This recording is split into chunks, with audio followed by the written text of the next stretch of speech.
नमस्कार दोस्तों, आप सभी का हमारे YouTube चैनल पर एक बार फिर से हार्दिक स्वागत है। बिहार टीचर 2.0 के लिए जीएस का प्रैक्टिस सेट चल रहा है और आज हम लोग देखेंगे प्रैक्टिस सेट नंबर 26 को। साथियों, यह जीएस का प्रैक्टिस सेट है जिसके अंतर्गत आज हम लोग मॉडर्न हिस्ट्री के महत्वपूर्ण प्रश्नों का प्रैक्टिस करेंगे। और आज के इस प्रैक्टिस सेट में प्रश्नों की संख्या को बढ़ा दिया गया है क्योंकि साथियों परीक्षा में अब ज़्यादा दिन नहीं बचे हैं, तो हम ज़्यादा से ज़्यादा प्रश्नों का प्रैक्टिस करेंगे। तो चलिए शुरुआत करते हैं। पहला है कि गांधी जी ने किस वर्ष दांडी यात्रा शुरू की थी? तो गांधी जी ने 1930 में दांडी यात्रा की शुरुआत की थी। सही जवाब होगा ऑप्शन नंबर डी। तो किस लिए किए थे साथियों? तो अंग्रेजों के नमक कानून के विरोध में ही गांधी जी ने दांडी यात्रा की शुरुआत की थी। कब किया था? तो 12 मार्च 1930 में। पूरा डेट क्या है? 12 मार्च 1930 को अहमदाबाद के साबरमती आश्रम से दांडी मार्च की शुरुआत की। 24 दिन तक चलने वाली इस लंबी यात्रा के बाद 6 अप्रैल 1930 को दांडी पहुंचकर महात्मा गांधी ने नमक बनाकर नमक कानून को तोड़ा था। तो इसमें कुछ डेट है जो आपको याद होने चाहिए। एक तो ये साथियों की 12 मार्च 1930, यही वो डेट है जिस दिन गांधी जी ने अहमदाबाद के साबरमती आश्रम से दांडी मार्च की शुरुआत की। और दांडी कब पहुंचे? तो 6 अप्रैल 1930 को। अगला प्रश्न है कि भागलपुर में नमक सत्याग्रह का नेतृत्व किसने किया था? तो महादेवलाल सराफ ने। Option number B. तो भागलपुर में जो नमक सत्याग्रह था तो इसका जो नेतृत्व था वो महादेवलाल सराफ ने किया था। सराफ गांधी जी के विचारों से काफ़ी प्रभावित थे।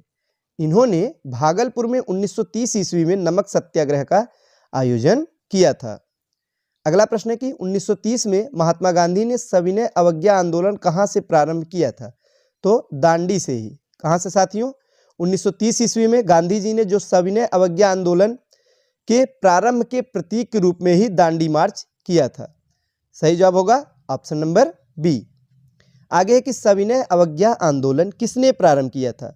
तो किसने प्रारंभ किया था? तो महात्मा गांधी ने सविनय अवज्ञा आंदोलन को प्रारंभ किया था। 12 मार्च 1930 ईस्वी को इन्होंने दांडी मार्च की शुरुआत की और 6 अप्रैल 1930 को दांडी पहुंचकर नमक बनाए, वहां पर नमक कानून तोड़े थे। सविनय अवज्ञा आंदोलन की शुरुआत यहीं से हुई थी। अगला प्रश्न साथियों, साइमन कमीशन को किसकी अध्यक्षता में नियुक्त किया गया था? तो जो साइमन कमीशन की नियुक्ति की गई थी तो अध्यक्ष थे सर जॉन साइमन। सही जवाब होगा ऑप्शन नंबर ए। तो साइमन कमीशन की जो नियुक्ति हुई थी 1927 ईस्वी 8 नवंबर 1927 को भारत में संवैधानिक सुधारों के अध्ययन के लिए किया गया था। ये जो कमीशन है इसका जो गठन किस लिए किया गया था? तो भारत में जो संवैधानिक सुधारों के लिए ही इसका गठन किया गया था। इसमें साथियों कुल 7 सदस्य थे, सातों के सातों अंग्रेज थे। इसमें एक भी भारतीय सदस्य शामिल नहीं था। तो इसीलिए इसका भारतीयों द्वारा व्यापक रूप से विरोध किया गया। साइमन गो बैक के नारे लगाए गए। 1928 ईस्वी में भारत आता है साइमन आयोग। किस सन में साथियों? 1928 में। तो इसका विरोध होता है, साइमन वापस जाओ, साइमन गो बैक के नारे लगाए जाते हैं। क्यों? क्योंकि इसमें एक भी भारतीय सदस्य नहीं था, सभी के सभी अंग्रेज थे और इसे श्वेत कमीशन भी कहा गया था और इसका भारतीयों द्वारा विरोध या बहिष्कार किया गया था। आगे है कि भारतीयों ने साइमन कमीशन का बहिष्कार क्यों किया? तो वही प्रश्न पूछ लिया गया है। सही जवाब होगा क्योंकि सभी सदस्य इसके अंग्रेज थे और इसमें भारतीयों को प्रतिनिधित्व नहीं दिया गया था, तो इसीलिए इसका विरोध किया गया था। सही जवाब होगा option number C. Simon commission पहली बार भारत कब आया? तो 1928 में। हमने अभी आपको बताया था साथियों 1927 ईस्वी में गठन हुआ और भारत कब आया?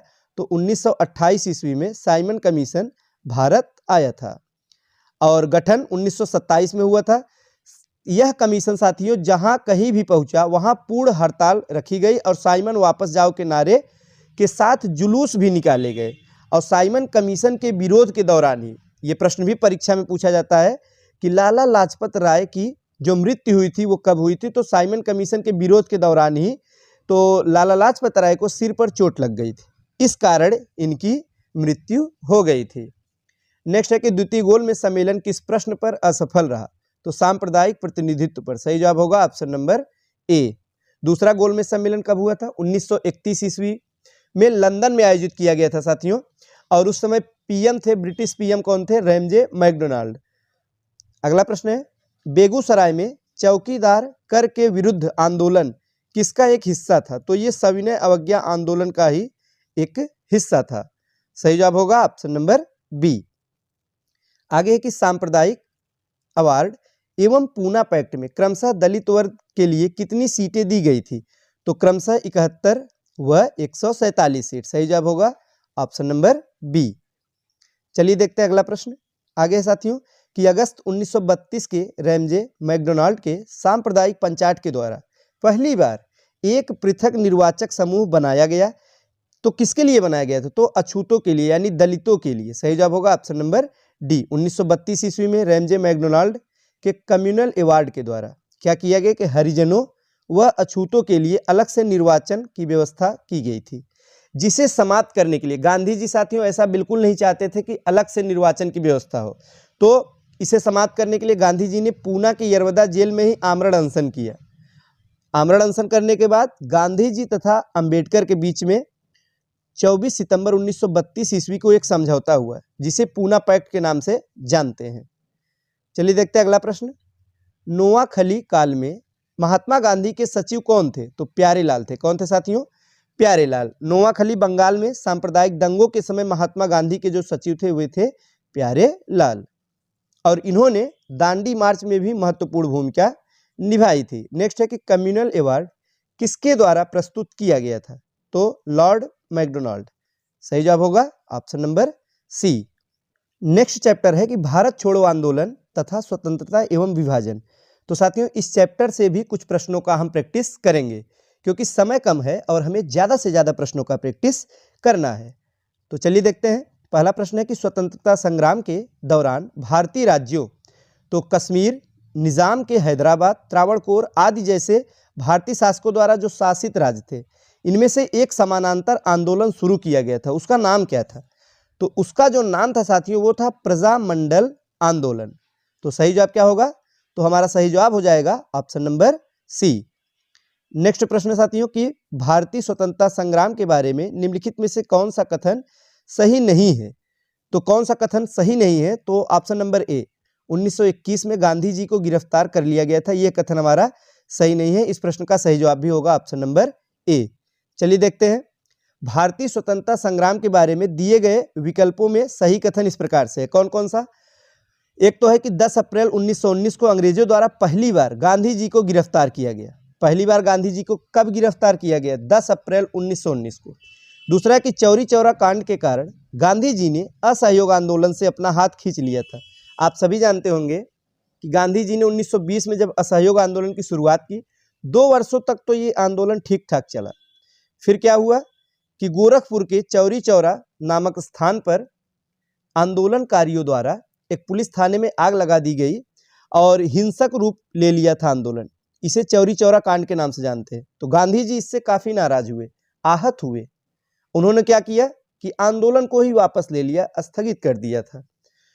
तो क्यों स्थगित किया था? कभी कभी प्रश्न परीक्षा में बनता है, तो आप बताएंगे चौरी चौरा कांड के कारण ही गांधी जी ने असहयोग आंदोलन को वापस ले लिया था, क्योंकि वे नहीं चाहते थे कि हमारे आंदोलन में बिल्कुल भी हिंसा हो।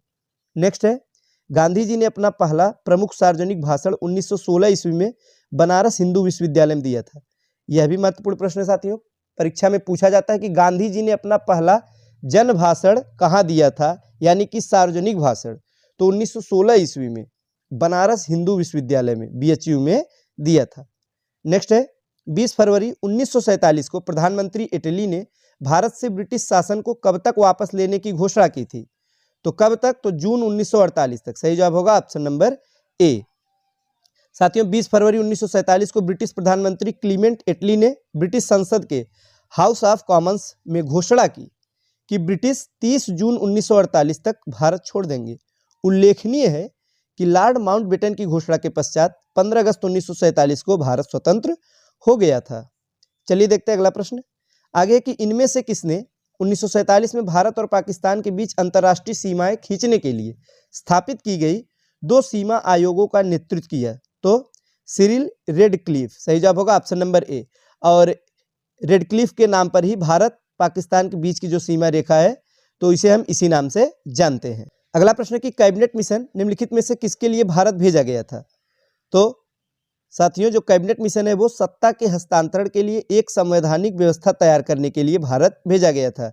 सही जवाब होगा ऑप्शन नंबर सी, केवल 2। दूसरा कथन हमारा बिल्कुल सही कथन है। आगे है कि किस आंदोलन में गांधी जी ने करो या मरो का नारा दिया? महत्वपूर्ण प्रश्न है। तो साथियों जो करो या मरो का नारा दिया गया था तो किसने दिया था? महात्मा गांधी ने। किस आंदोलन में दिया था? तो भारत छोड़ो आंदोलन में। 1942 ईस्वी में भारत छोड़ो आंदोलन चलाया गया, इसके तहत गांधी जी ने करो या मरो, डू और डाई का नारा दिया था। नेक्स्ट है कि नवंबर 1942 में जयप्रकाश नारायण किस जेल से भाग निकले थे? तो वो कौन सा जेल था? वो था हजारीबाग सेंट्रल जेल। नवंबर 1942 में जयप्रकाश नारायण ये हजारीबाग सेंट्रल जेल से अपने 5 साथियों के साथ भाग गए थे। इसके बाद जेल में बंद क्रांतिकारियों ने दिवाली का त्योहार मनाया था। अगला प्रश्न है, भारत छोड़ो आंदोलन के दौरान बकरी का टापू में अखिल भारतीय आजाद दस्ता का गठन किया था। किसने किया था? तो जयप्रकाश नारायण ने ही। सही जवाब होगा ऑप्शन नंबर डी। अगला प्रश्न है, इनमें से कौन 1946 ईस्वी में भारत भेजे गए कैबिनेट मिशन का एक सदस्य नहीं था? तो कैबिनेट मिशन भारत कब आया? 1946 ईस्वी में। साथियों इसका नाम कैबिनेट मिशन क्यों पड़ा? क्योंकि इसमें जो सदस्य थे वे कैबिनेट मंत्री थे ब्रिटिश सरकार के। कौन कौन थे? तो सर स्टेफोर्ड क्रिप्स थे, एवी अलेक्जेंडर थे, लॉर्ड पैथिक लॉरेंस। कौन नहीं था? तो रैमजे मैकडोनाल्ड नहीं था। सही जवाब होगा ऑप्शन नंबर बी। अगला प्रश्न है, भारत छोड़ो आंदोलन का प्रस्ताव कहां पे पारित हुआ था? तो बंबई में। कहां पे साथियों? बंबई में जो भारत छोड़ो आंदोलन का प्रस्ताव था वो पारित हुआ था। और 8 अगस्त 1942 को भारत छोड़ो आंदोलन प्रारंभ हुआ गांधी जी द्वारा ग्वालियर टैंक मैदान में। तो मैदान का क्या नाम था साथियों? ग्वालियर टैंक मैदान। तो इसी मैदान में अपने भाषण में गांधी जी ने करो या मरो का नारा भी दिया था। इस आंदोलन का उद्देश्य क्या था? तो ये जो आंदोलन था भारत छोड़ो आंदोलन, इसका उद्देश्य था ब्रिटिश साम्राज्य को भारत से समाप्त करना, संपूर्ण आजादी। नेक्स्ट है, क्रिप्स प्रस्ताव को एक टूटते हुए बैंक पर बाद की तिथि का चेक के रूप में किसने वर्णित किया था? तो गांधी जी ने ही ऐसा कहा था। सही जवाब होगा ऑप्शन नंबर ए। नेक्स्ट है, बांटो और छोड़ो का नारा किसने दिया? तो साथियों यह नारा MA जिन्ना ने दिया। सही जवाब होगा ऑप्शन नंबर ए। किसने दिया था? तो मोहम्मद अली जिन्ना ने ही मुस्लिम लीग के कराची अधिवेशन 1943 में बांटो और छोड़ो का नारा दिया था। आगे है कि महात्मा गांधी जी द्वारा 1940 में प्रारंभ किए गए व्यक्तिगत सत्याग्रह के तीसरे सत्याग्रही कौन थे? तो तीसरे सत्याग्रही थे ब्रह्मदत्त। कौन थे साथियों? ब्रह्मदत्त। व्यक्तिगत सत्याग्रह कब प्रारंभ किया गया? 1940 ईस्वी में। कहाँ पे साथियों? तो वर्धा के निकट पवनार ग्राम से शुरू हुआ। पहले सत्याग्रही कौन थे? ये प्रश्न भी परीक्षा में बनता है। तो पहले सत्याग्रही थे विनोबा भावे। दूसरे कौन थे? जवाहरलाल नेहरू। और व्यक्तिगत सत्याग्रह के तीसरे सत्याग्रही थे ब्रह्मदत्त। तीनों का नाम आपको याद होना चाहिए। पहले कौन थे? विनोबा भावे। दूसरे कौन थे? जवाहरलाल नेहरू। तीसरे कौन थे? ब्रह्मदत्त थे। नेक्स्ट है कि भारत छोड़ो आंदोलन के दौरान खुफिया रेडियो किसने प्रारंभ किया? तो ऊषा मेहता ने। यह प्रश्न भी कई बार पूछा गया है। तो बंबई के ग्वालियर टैंक में 8 अगस्त 1942 को आयोजित इस बैठक में भारत छोड़ो का प्रस्ताव पारित किया गया। भारत छोड़ो आंदोलन के दौरान ही ऊषा मेहता ने, किसने साथियों? ऊषा मेहता ने बंबई में भूमिगत खुफिया रेडियो की स्थापना की। अगला प्रश्न है, भारत छोड़ो आंदोलन के दौरान इनमें से कौन हजारीबाग जेल से फरार हुए थे? पिछले प्रश्न में हमने देखा था कि जयप्रकाश नारायण ही थे जो अपने साथियों के साथ में हजारीबाग जेल से फरार हो गए थे। नेक्स्ट है, क्रिप्स के प्रस्ताव ने वास्तव में हमें कुछ नहीं दिया। यदि हम प्रस्तावों को स्वीकार करते हैं तो हमें भविष्य में पछताना पड़ता। युद्ध ने भारत को अपनी स्वतंत्रता प्राप्त करने का अच्छा अवसर प्रदान किया था। केवल एक वचन पर आधारित होने के कारण हमें इसे खोना नहीं चाहिए। तो ये जो शब्द है साथियों, ये किसने लिखे थे? तो मौलाना अबुल कलाम आज़ाद ने। सही जवाब होगा ऑप्शन नंबर बी। आगे कि किस घटना या किन घटनाओं ने ब्रिटिश प्रधानमंत्री क्लीमेंट एटली को सदमा पहुंचाया, जिसने घोषणा की कि ब्रिटिश साम्राज्यवाद की इमारत को एक बड़ा झटका लगा? तो वो ऐसी कौन सी घटना थी साथियों?